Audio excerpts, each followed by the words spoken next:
এটাই পুষ্পতলার রাধা মাধব মন্দির। আমার দরকার নিবারণ ভট্টাচার্যকে।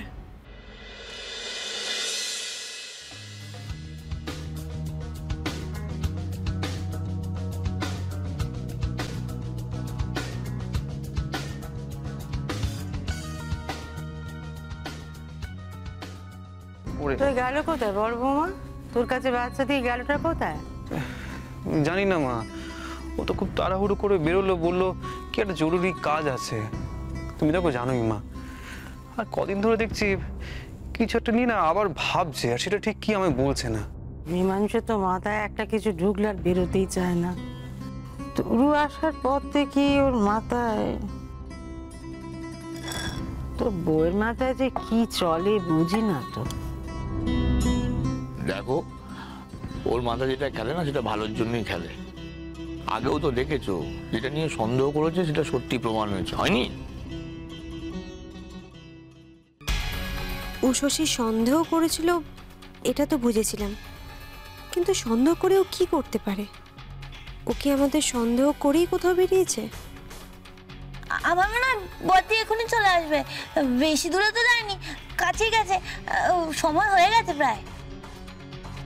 তো তোমাকে বলে গেছে বুঝি কোথায় গেছে?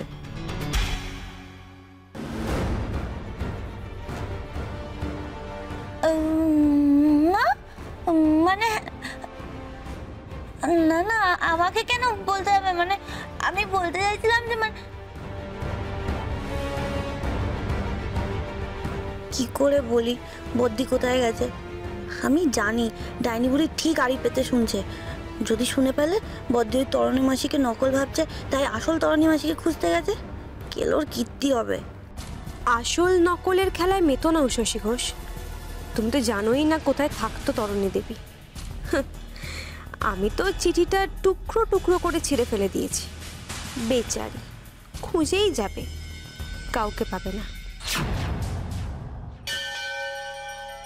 বলো মা, তুমি কেন আমার খোঁজ করছো? আমার নাম নিবারণ ভট্টাচার্য। বেঁচে থাকো মা, বেঁচে থাকো। আমি একবার তরণী দেবীর সাথে দেখা করতে চাই, উনি তো এখানেই থাকেন। তরণী দেবী? কি ব্যাপার বলো তো মা? দিন কয়েক আগে আরেকটি মেয়ে, বেশ আধুনিকা, তরণীর সঙ্গে দেখা করতে এসেছিল। আজ আবার তুমিও?